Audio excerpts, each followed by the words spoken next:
Hello and welcome to the Garion Tabletop. I am Garion Reaver and this is a Far Waste devlog, specifically the second part talking about the weapons. The Far Waste is a post-apocalyptic TTRPG that I'm writing and weapons are a central feature. Last time I talked about the melee weapons split into unarmed, precise and brute, and then about handguns and rifles.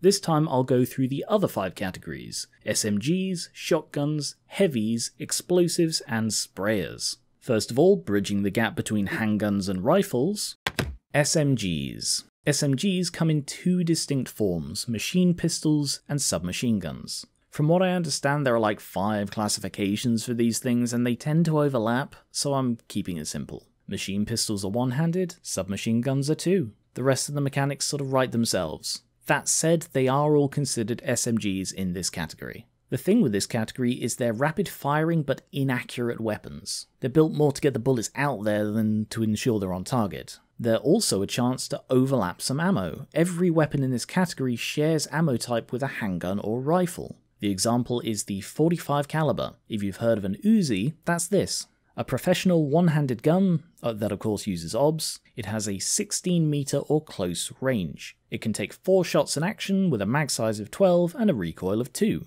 On a hit it deals 3d10 plus 1 puncture damage. 2 important things here. First, that recoil isn't very high for something so inaccurate, but recoil is how much it moves between shots. To simulate that the gun itself is inaccurate, all shots have an additional penalty. -2 for submachine guns, -3 for machine pistols. These things are not accurate. That penalty and their shorter range is why SMGs don't supplant automatic rifles. Maybe the penalty is too steep, it needs testing.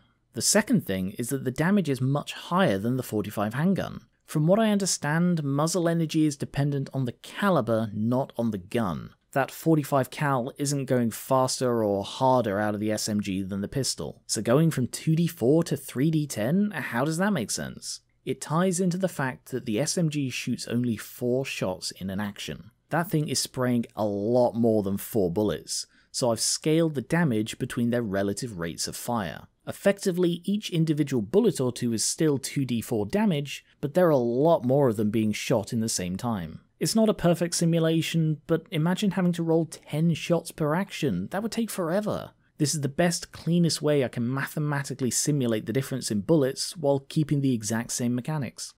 Shotguns. Nice and simple. The only kind of gun that uses a single type of ammo. Sort of. Cards on the table, I've not got round to researching things like slug and buckshot ammo. I'm unsure if all the guns will have variant ammos. I imagine they'll be like magic arrows in D&D, limited in number and saved for special occasions.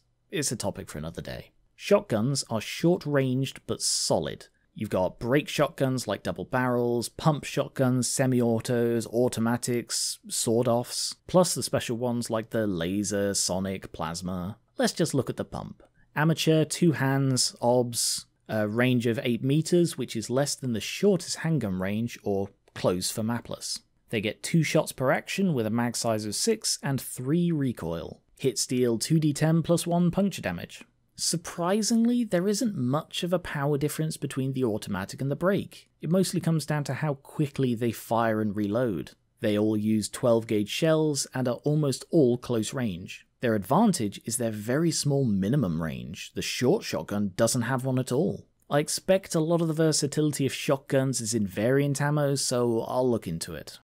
Heavies. The big guns. The stuff too heavy for a lot of people to even carry. These start off with heavy rifles and light machine guns, but go all the way up to things that frankly should be mounted on a vehicle. Suspend disbelief on the assumption that they're futuristic, lighter and more portable variants. There are multiple miniguns. These things hit hard, and from a surprisingly high range. Shot for shot, the best heavy weapons blow all other guns out of the water. Which they should, they're very powerful. But they're also very heavy and unwieldy. This is simulated in a couple of ways.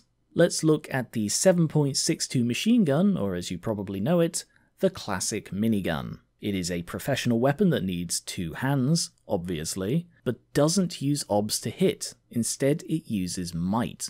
This is because you don't aim machine guns in the way you aim rifles, you just point in the general direction and hose. It uses might because that represents the strength needed to point the massive thing and hold it in use. It has a long range, or 150 meters, a recoil of 2, and fires 4 shots per action of 12 per mag. I might rejig that, I've been reading into belt feeding and stuff, but for now. Each hit deals 6d6 plus 2 damage. Like I said, it hits hard. For context, that's about double the average damage per action over the rifle that uses the same ammo. Like the SMGs, this is scaled to represent the higher rate of fire. So how do you balance something like this? Surely it's going to outstrip any other weapons. My answer is cumbersome. Not my answer is cumbersome.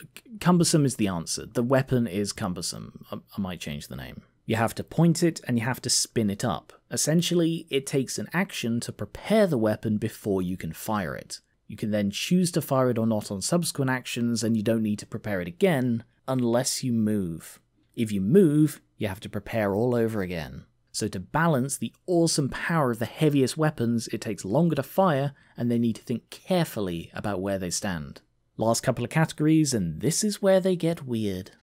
Explosives. I was initially conflicted about making explosives a category in which you could be adept. Surely anyone can throw a grenade. Well, yeah, they can. But knowing just the right angle, understanding the range of the effect, and utilising more interesting delivery methods, I feel it justifies a category. The thing with explosives is there are only a few actual weapons. Grenade launcher, rocket launcher, and mortar, basically. But currently there are 13 kinds of grenade. Each does a specific thing, providing either a tactical advantage or some AoE damage. I haven't really done the numbers for explosives yet, they're going to be very dependent on the damage health scale, but I can give you some teasers about the options. Obviously rockets and mortars are just high explosives, but the grenade launcher will be a way to massively increase the range that you can lob grenades. Every grenade will be compatible with the launcher, and every effect is AoE, but you're going to be individually buying and picking grenades. You have options like frag, incendiary,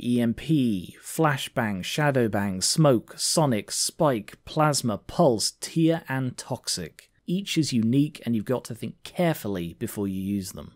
They'll probably use either intelligence or tech for their stat, but I need to work out the details. And finally, sprayers. Another one I wasn't certain about originally. I'm really happy with where the sprayers have gone. These are things like flamethrowers in a variety of flavours that coat an area at short range. All sprayers have a single shot per action, but ignore evasion against everything in a cone in front of them. They'll also either use intelligence or tech, still needs working out. Like explosives, they present a range of alternative damage types, with the flamethrower being the most mundane. Other options include acid burst, blizzard gun, zap cannon, neurotoxin vent, waste cannon, and the liquid metal pump. And those are the normal ones, not including the uniques. Those are all two-handed, but I'm thinking a few will have a one-handed version, shorter range but allowing versatility. What makes sprayers really interesting, however, is that they're all amateur weapons, at least most of them. Because they all involve spraying an area, I figure there isn't that big a difference between them. I feel it'd be arbitrary to have some as professional. But you'll still want to unlock it, because people with a professional understanding of sprayers can use them in some clever ways.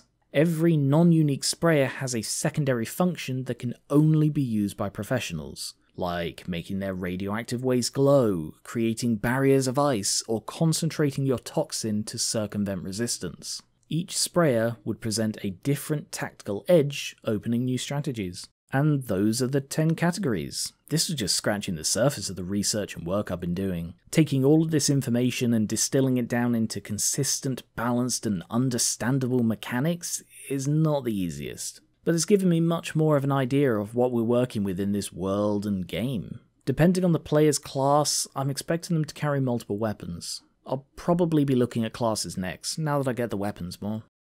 If you like the sound of anything I've talked about here, come and give us a hand. I'm working on this with the help of the people over on the Gary and Reaver Discord, which is linked in the description. Come and share your thoughts or just drop in and show your support. If you haven't yet, check out the first part of the weapons devlogs, as that explains a lot that I didn't talk about in this second part. Thank you very much for watching, subscribe for more board games, card games, miniatures, and TTRPGs like this, and I will catch you later.